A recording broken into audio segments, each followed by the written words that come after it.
ಸಪ್ತಾಶ್ವ ಟಿವಿಗೆ ಸ್ವಾಗತ. ನಾನು ಶಮಿ ಶೆಟ್ಟಿ. ತಮಿಳುನಾಡು ರಾಜಕೀಯದಲ್ಲಿ ದಳಪತಿ ವಿಜಯ್ ಹೊಸ ಮನ್ವಂತರ ಮಹಿಳೆಯರಿಗಾಗಿ ಘೋಷಣೆಯಾಯಿತು ಬಂಪರ್ ಗ್ಯಾರಂಟಿಗಳು. ಕರ್ನಾಟಕದ ಮಾದರಿಯಲ್ಲೇ ತಮಿಳುನಾಡಿನಲ್ಲೂ ಗೃಹಲಕ್ಷ್ಮಿ ಮತ್ತು ಶಕ್ತಿ ಯೋಜನೆಯ ಸದ್ದು ಈಗಾಗಲೇ ಕೇಳಿ ಬರ್ತದೆ. ವಿಜಯ್ ಪಕ್ಷದ ಹೊಸ ಪ್ರಣಾಳಿಕೆ ಬಿಡುಗಡೆ. ಅದರಲ್ಲಿ ಏನೆಲ್ಲ ಇದೆ ಅಂದ್ರೆ, ಪ್ರತಿ ತಿಂಗಳು 2,500 ರೂಪಾಯಿ ನಗದು, 6 ಉಚಿತ ಸಿಲಿಂಡರ್. ವಿಜಯ್ ಕೊಟ್ಟ ಭರವಸೆಗಳ ಪಟ್ಟಿ ಇಲ್ಲಿದೆ.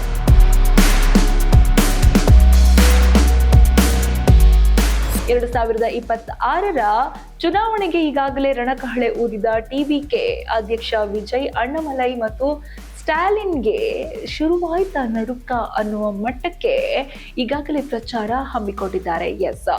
ಸಿನಿಮಾ ರಂಗದಲ್ಲಿ ಅಧಿಪತಿಯಾಗಿದ್ದ ದಳಪತಿ ವಿಜಯ್ ಈಗ ರಾಜಕೀಯ ರಂಗದಲ್ಲೂ ಅಧಿಪತಿಯಾಗಲು ಸಜ್ಜಾಗಿದ್ದಾರೆ.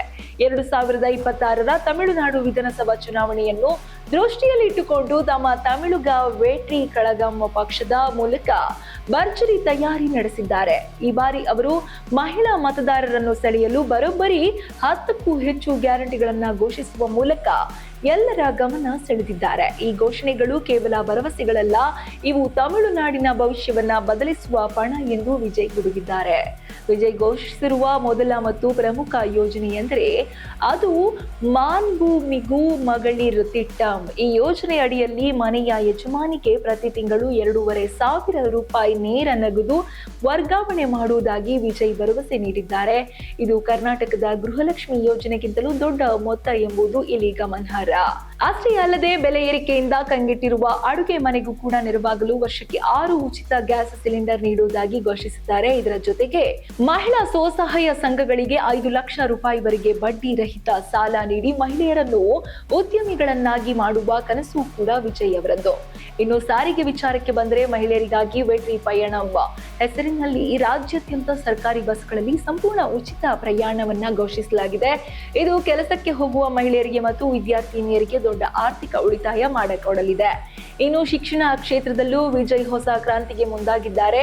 1ರಿಂದ 12ನೇ ತರಗತಿಯವರೆಗೂ ಕೂಡ ಓದುವ ಮಕ್ಕಳ ತಾಯಂದಿರಿಗೆ ಶಾಲಾ ವೆಚ್ಚಕ್ಕಾಗಿ ವರ್ಷಕ್ಕೆ 15,000 ರೂಪಾಯಿ ಸಹಾಯಧನ ನೀಡುವುದಾಗಿ ತಿಳಿಸಿದ್ದಾರೆ. ಇದು ಶಾಲಾ ಬಿಡುವ ಮಕ್ಕಳ ಸಂಖ್ಯೆಯನ್ನ ಕಡಿಮೆ ಮಾಡುವುದು ವಿಜಯ್ ಅವರ ಉದ್ದೇಶವಾಗಿದೆ.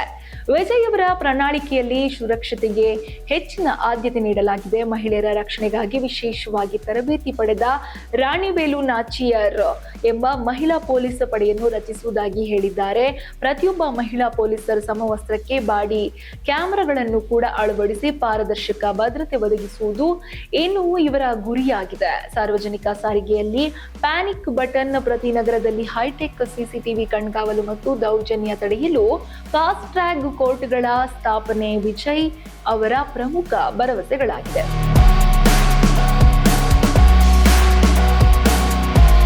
ಒಟ್ಟಾರೆ ವಿಜಯ್ ಅವರ ಈ ಸೂಪರ್ 10ಕ್ಕೂ ಹೆಚ್ಚು ಗ್ಯಾರಂಟಿಗಳು ತಮಿಳುನಾಡು ರಾಜಕೀಯದಲ್ಲಿ ದೊಡ್ಡ ಸಂಚಲನವಂತೂ ಮೂಡಿಸಿವೆ. ಡಿಎಂಕೆ ಮತ್ತು ಎಐಎಡಿಎಂಕೆ ಆಧಿಪತ್ಯಕ್ಕೆ ವಿಜಯ್ ಅವರ ಈ ಹೊಸ ಹೆಜ್ಜೆ ಸವಾಲಾಗುತ್ತಾ, ಅಥವಾ ಇದು ಕೇವಲ ಚುನಾವಣಾ ಗಿಮಿಕ್ ಆಗಿ ಉಳಿಯುತ್ತಾ? ಒಟ್ಟಿನಲ್ಲಿ ದಳಪತಿ ವಿಜಯ್ ಸಿನಿಮಾದಂತೆ ರಾಜಕೀಯದಲ್ಲೂ ಮಾಸ್ ಎಂಟ್ರಿ ಕೊಟ್ಟಿದ್ದಾರೆ. ಮುಂದಿನ ದಿನಗಳಲ್ಲಿ ತಮಿಳುನಾಡು ರಾಜಕೀಯ ಯಾವ ತಿರುವು ಪಡೆಯಲಿದೆ ಎಂದು ಕಾದು ನೋಡಬೇಕು. ಇದು ಈ ಹೊತ್ತಿನ ವಿಶೇಷ. ಇನ್ನಷ್ಟು ಅಪ್ಡೇಟ್ಗಾಗಿ, ಸುದ್ದಿಗಳಿಗಾಗಿ ನೋಡ್ತಾ ಇರಿ ಸಪ್ತಾಶ್ವ ಟಿವಿ.